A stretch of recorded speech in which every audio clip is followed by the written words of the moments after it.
specific little sequence is designed to help you improve your inversion. You'll find two versions of this.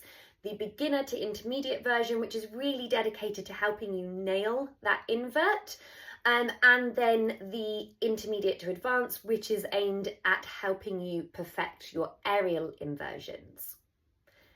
You don't necessarily need any equipment for this, but I do recommend something like one of these small Pilates balls that you can blow up, just to hold as an extra focus between the legs. But quite honestly, anything will do. A teddy bear, a small cushion, a yoga block, anything that you can hold and gives you an additional focus for keeping legs straight, but also helping with some of that core engagement.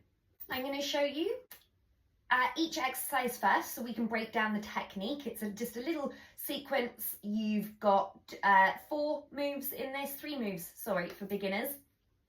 And then we can do a set together as well. Initially, you're going to aim between 8 to 10 repetitions, and in a perfect world, you would do this set 3 times through, but you could just do it once through if you were integrating it into a warm-up or something like that.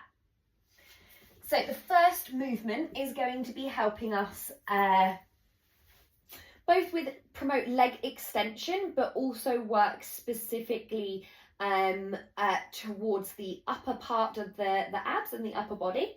So we're going to take the ball and place it in between our ankles. We're going to squeeze our quads, so really pulling that kneecap up, pointing through the toes and activating some of those inner thigh muscles. Don't go crazy and squeeze a ball like this too hard because you'll end up shaking around.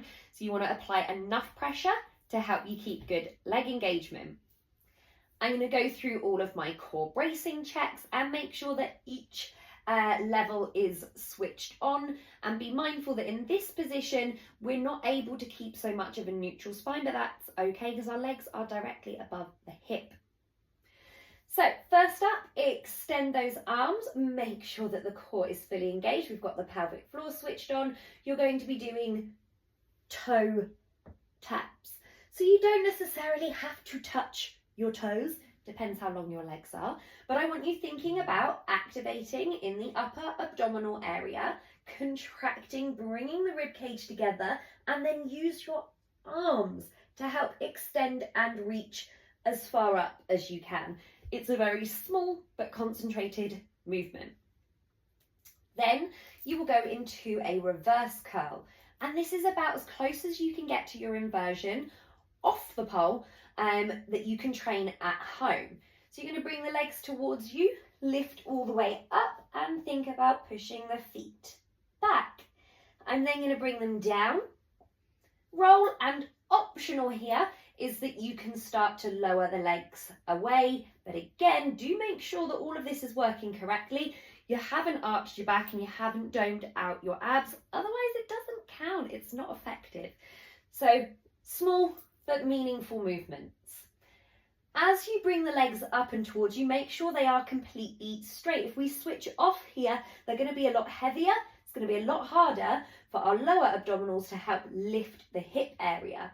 So drive with the feet. Squeeze your glutes on the way up and pull it in that pelvic floor.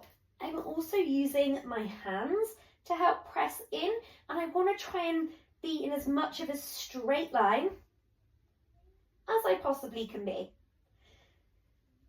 Concentrating on rolling down, going as far as you're able to, so give yourself a second here to check your core bracing before repeating.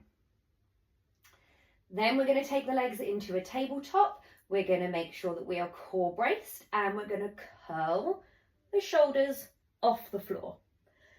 This one is to target more of the obliques, so the bigger muscles at the side of the abs.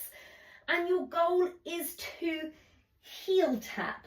Well, it's not really, because I don't want you overreaching with your arms. I want you to maintain your upper body positioning and use your obliques to contract and pivot slightly on the middle of your back, trying to tap down towards the heels.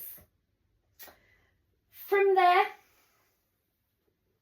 you'll then start practicing and building that up to when you can get doing 3 in a row. And I'm going to give you an additional preparation exercise that you can also add on the end, which would be a V-sit. So from this position, you would come all the way up, seated, and practice some balance here. The reason it's not officially part of the 3 exercises that I did is because it can be quite challenging, it can be quite difficult, but definitely worthwhile. If you are comfortable here, then I'm going to ask you to take an extended leg as well. Once you start to feel happy with all of those exercises, then you'll be ready to start tackling the next level, the higher level ones, where you'll see some similarities, but we're also adding in a much bigger core training activity, very relevant to things like straddle, deadlifts, and aerial inverts themselves. As always, if you've got any problems or questions, please reach out to me so I can give you a helping hand.